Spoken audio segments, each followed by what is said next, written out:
Hello po sa inyong lahat mga ka-crypto. Ako po si Pinoy Crypto Trader at sa video na ito ay atin mong pag-uusapan ang tungkol dito sa listahan ng mga coins na posible daw pong magbigay ng 5 times to 100 times na gain.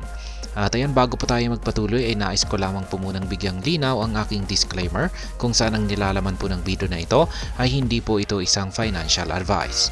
For education and information purposes lamang po ang layunin nito. Maliban po dito ay nais ko na rin pong magbigay babala na wala pong kahit anumang group chat ang Pinoy Crypto Trader. At ayan, a market expert identified on X as Scofield has named crypto assets he believes could deliver 5 times to 100 times returns. Kaya ayan, isa daw pong market expert kung saan ay siya po ay si Scofield.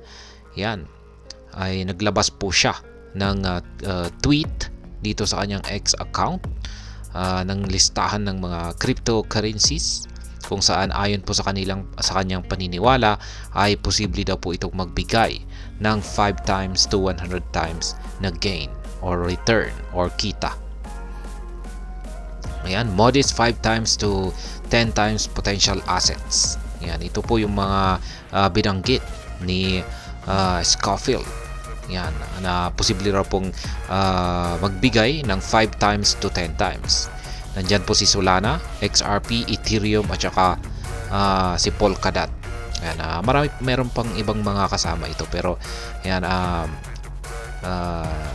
meron, makikita po natin mamaya yung buong listahan ni Ginoong Scofield. Yan, ito naman po yung mga coins na makakaranas daw po ng 10 times to 20 times na paglago. Ayan, ito naman po si Injective, si Avalanche, si Fetch AI. Ayan, at saka si Fetch AI. Ayan, ito po yung aktual na tweet ni Ginoong Scofield. At ito po yung kanyang kompletong listahan dito. Ayan, yung 5 to 10 times na potential ay si Solana, XRP, Ethereum at saka si Polkadot.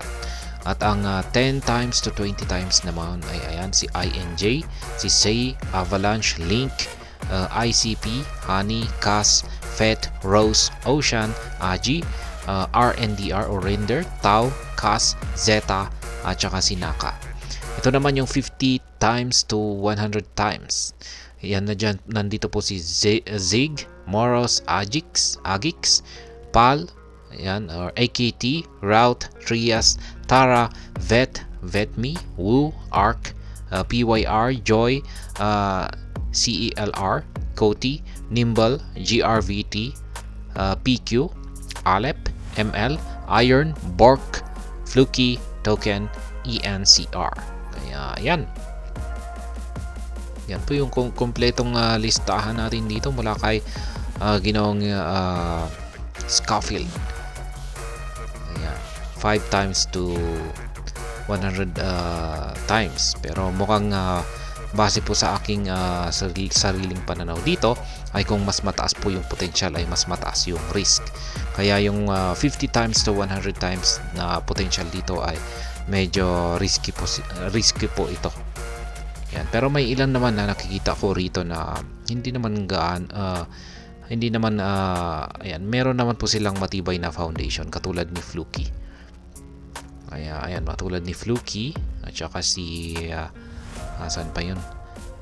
Ayan, si VeChain, ayan, si Singularity Net or si Agix at saka si Alep. Ayan po yung mga may solid na mga foundation na nakasama po rito sa 50 times to 100 times na may potential. Yung 10 times to 20 times naman ay ayan, moderate naman po ito. At itong 5 times to 10 times ay ayan, ito naman po yung at least nasa safe yung kanilang at least medyo safe yung risk dito.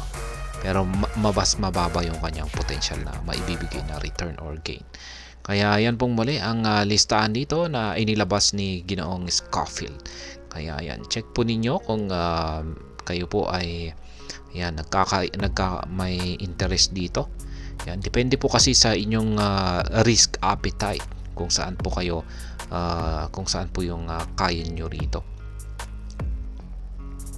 Ayan. At hanggang dito na lamang po tayo sa video na ito. Sana po ay inyong nagustuhan ang aking paliwanag dito. Kung inyo po itong nagustuhan ay pakiclick lamang po ang like button nito. Para naman po sa mga bago lamang dito, kayo po ay aking inaanyayahan para mag-subscribe. Pakiclick na rin po ang bell icon nito dahil ito po ang siya magsisilbing notification nito sa mga bago kong videos na akin pong ina-upload sa aking YouTube channel na ito. Marami pong salamat sa panonood. Ingat po tayo lagi at God bless po sa ating lahat.